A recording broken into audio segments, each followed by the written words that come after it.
Hello and welcome to My Mom's Basement, ladies and gentlemen. It is Robbie Fox, and I'm here with Travis Pastrana, who is currently on the Nitro Circus 20th anniversary tour, literally going city to city. Just got to the hotel room. I appreciate you doing the show. How are you? Man, could not be better. Had a pretty big double backflip crash 2 nights ago, and just turned 40, so I'm feeling this a little more than I used to. Oh no, the double backflip crash. Did you break anything? Like, how are you doing? Just my pride. That was good. All No, right. it was Well, that's perfect. the I worst actually, of all, I guess. Yeah. yeah, there was like four other guys doing double backflips in the tour, and they called me out on the microphone. I was like, well, I guess today's the day we see if I can still do it. I was landed on my face the first time, got back up, and then over rotated, landed on my back the second time. That's good. Good group of guys pulling me back to my feet. We waved it off and spent the night in an ice bath. So it was perfect. Oh my God. And as far as Nitro Circus goes, 20th anniversary tour, does it feel like something you've been doing forever, or does it feel like something you started yesterday? A little bit of both. I tell you, it's a lot of the same crew that's on this tour, but we have a lot of fresh blood, if you will. It's just wild to see when a double backflip used to be something that we would end the show with. Maybe, there's three guys doing double backflips in practice. They're doing it side by side. They're doing it in trains. It's just the BMX side. What we used to end the show with, we're starting it. That's the warm up tricks, front flips, and everything. It's so wild to see the progression of action sports, and a lot of these arenas that we're going into, we're having to pick in between the rafters. The ceilings, if they're under 60 feet tall, we have to go in between the lights and in between the rafters and figure out about where we're going to be on our flight pattern, so that we're literally in the roof, because the ramps are so much bigger than they used to be. That's outrageous. And how did the tour itself start, the Nitro Circus tour?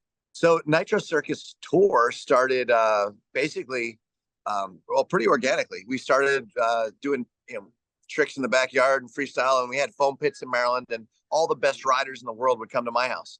And it got known as around the world as Pastrana Land, and we started filming everything. And this is really before YouTube, back in the early 2000s. So we started making DVDs, and then we started traveling the world to all the best locations that we could find for motorcycles and BMX and scooters and skydiving and base jumping, whatever we could do.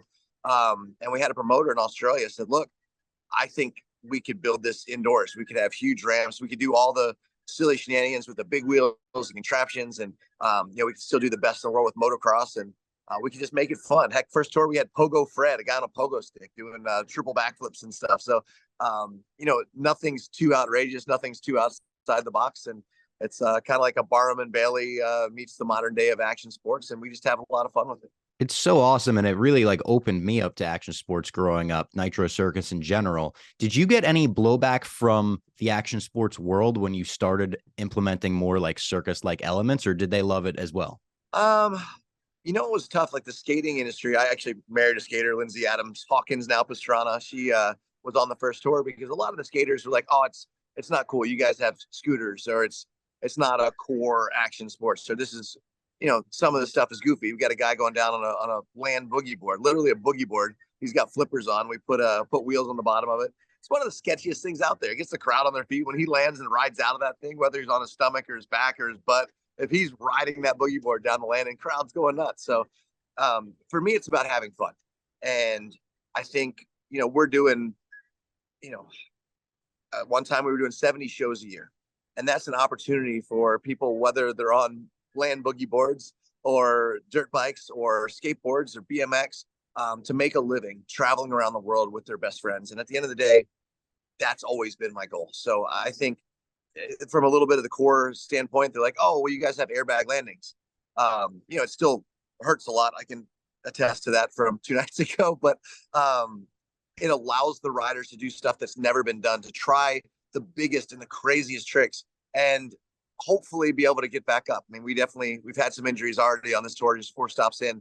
But for the most part, the riders, they can tumble out of it, and they can roll, and they can fall from 65 feet in the air, and usually get back up to maybe not try it again that night, but at least not break themselves where they're going to miss the rest of the tour. So my goal is to make it so the best athletes in the world can push themselves to the absolute max every single night of this tour, and give every city a wild experience.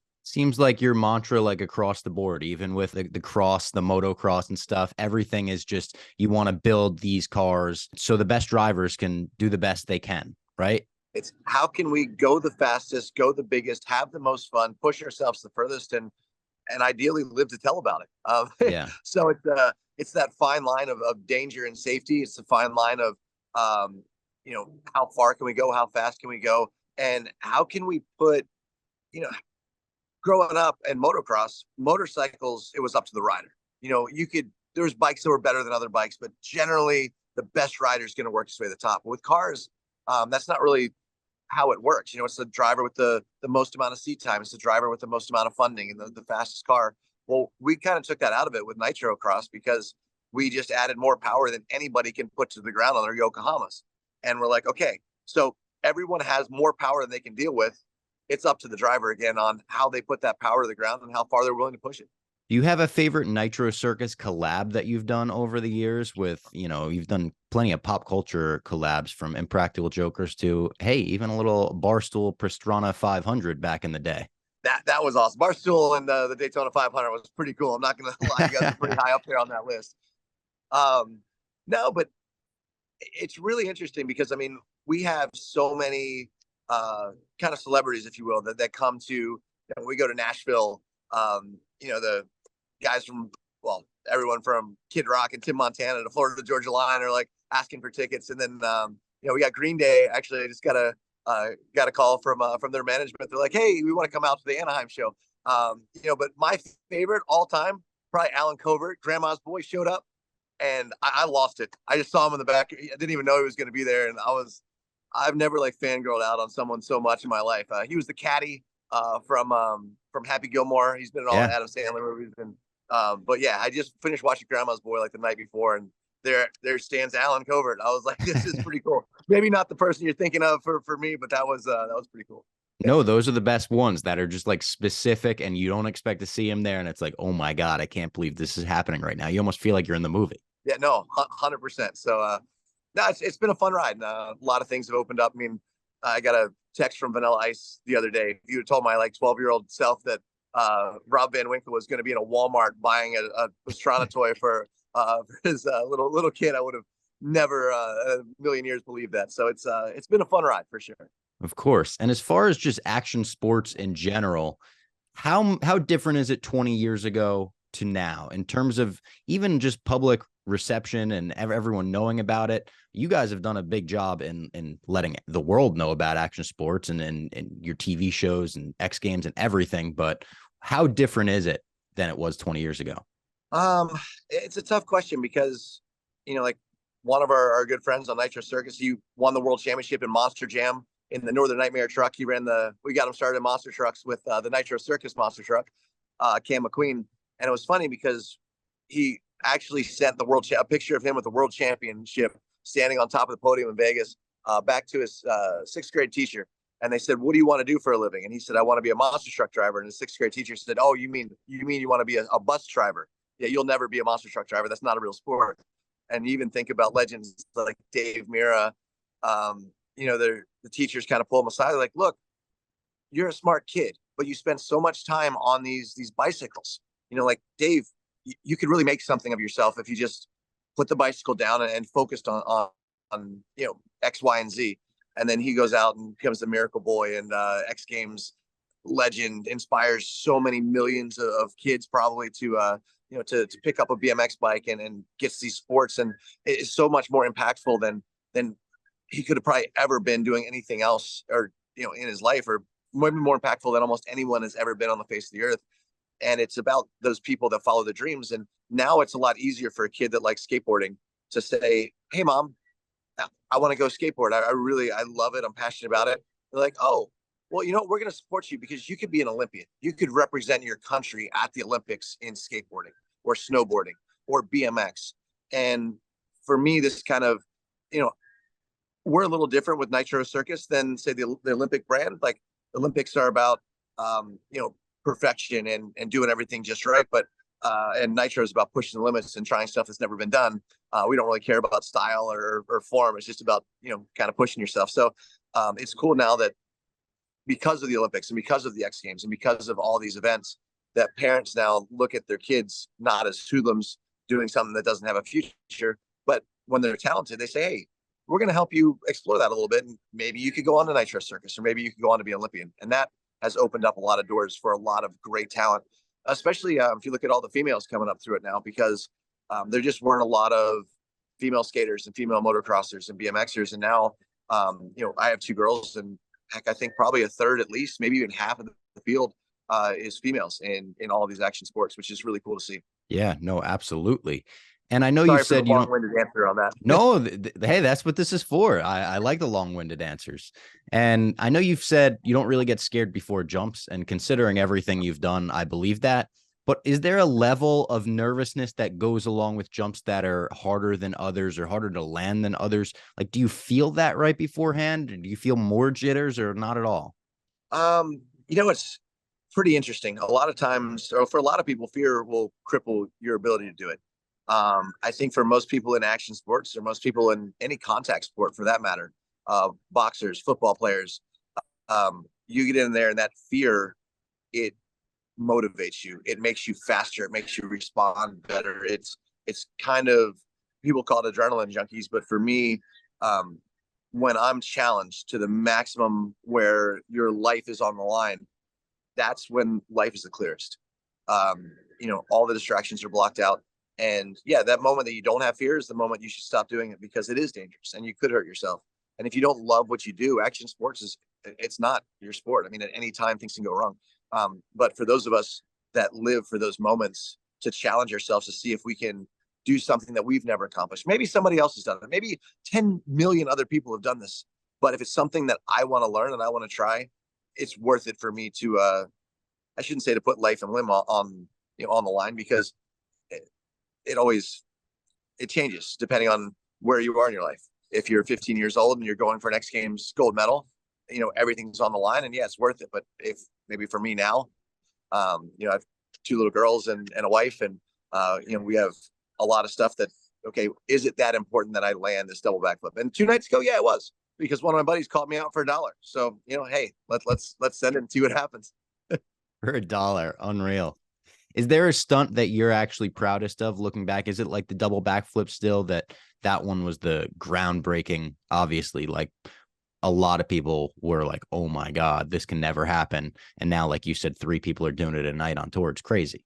Yeah. I mean, the double backflip was one of those few moments in life where not only have you worked really hard for something and you've pushed for something and it means a lot to you, but the whole world was watching, and the whole world really understood what was on the line. And there's not a lot of moments, those bottom of the ninth situations, bases loaded kind of, World Series moments where everybody, even outside of your industry, is tuning in live to see something that you're proud of. It was very fortunate to be in that position and to be able to come through with a successful jump.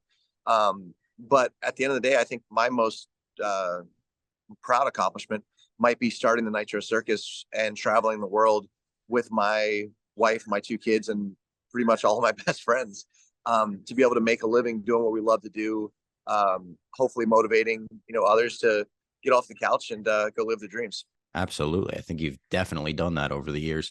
I'm also a huge UFC fan. I handle a lot of the MMA stuff here at Barstool. So I got to ask how your relationship with Dana White and even Cowboy Cerrone started. So Dana White and the Fertitta brothers. So Dana, obviously, with UFC and Fertitta brothers kind of being the money that helped him get that going.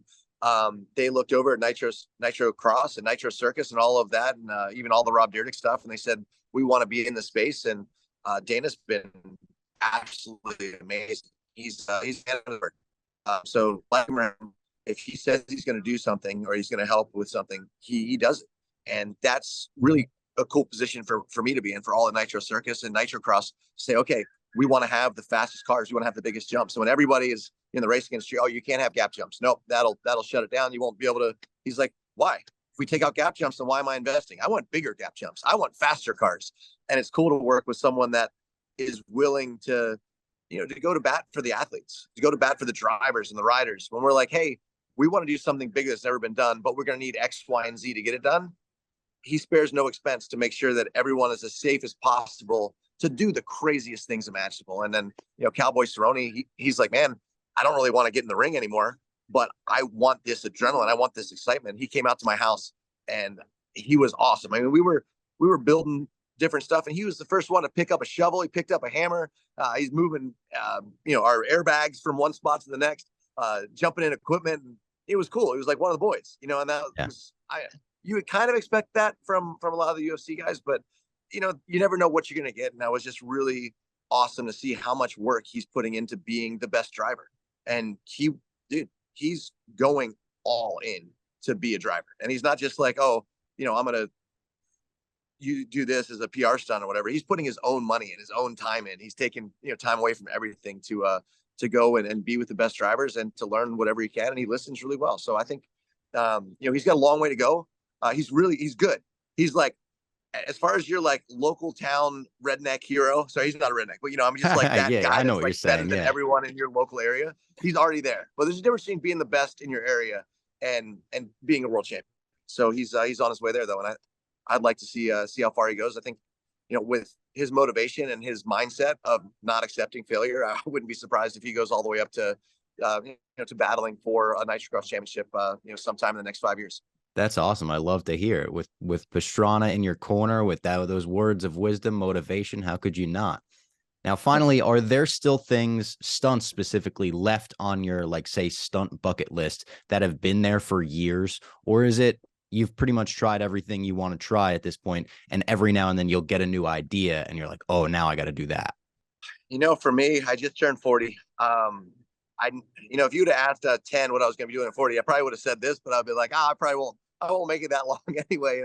It's funny how life evolves, and definitely I feel it every morning, all the hits I've taken, but I love putting on a show. I love challenging myself. And it is fun to do it every single night? No, tour life has been very tough for me right now. And just because, you know, all the guys they just got to the hotel and they go straight, you know, everyone's straight to the gym trying to figure out, even if it's just, you know, your ins and outs, they're not necessarily trying to be big. They're just trying to be fit enough to be able to take a hit the next night, and their physical therapy, and they're doing everything they can. For me, I haven't been in a position to be able to get as fit as I need to be to take a hit. My knees, I get a knee replacement, full knee, here in December. Shoulder, the labrum, the rotator cuff is pretty well messed up. The hip, I need to get cleaned out. I got bone spurs and floating parts, and I can't physically train hard enough to be strong enough to take the impacts that I need to do night after night. But like that song says, as good once as I ever was.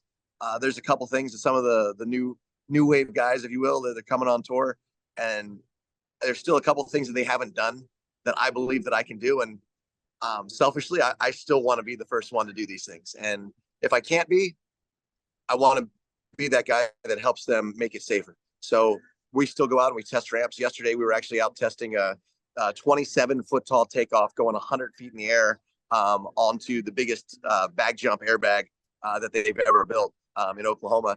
And that was fun because no one else was willing to hit the jump. And I'm like, I didn't really want to hit the jump, but I'm like, shoot, come on, guys, watch this. And launched up there and did a front flip first try up to the big old bag, and, you know, was in the air for like 4.5 seconds, which is an eternity on a dirt bike. So yes, do I want to push myself? Yes, but I want to try to do it in a way that's safer than we would have been able to do as kids. You know, we didn't have airbags. We didn't have foam pits. We learned backflips. Everyone on tour pretty much still now, except for a couple of the younger kids, learned backflips to sand piles and mulch piles and just launch themselves. I want to be able to be that guy that helps the next generation not have to go through as many broken bones to get that done. Well, it's awesome. We all appreciate you and the rest of the Nitro Circus guys putting your bodies on the line for our entertainment over the years. Best of luck on the rest of tour. Obviously, there's tour dates going throughout the end of the month, and you could check those out on the Nitro Circus website. Travis, it's been great talking to you. Hey, thank you so much for having me on, and I look forward to hopefully seeing you guys again soon.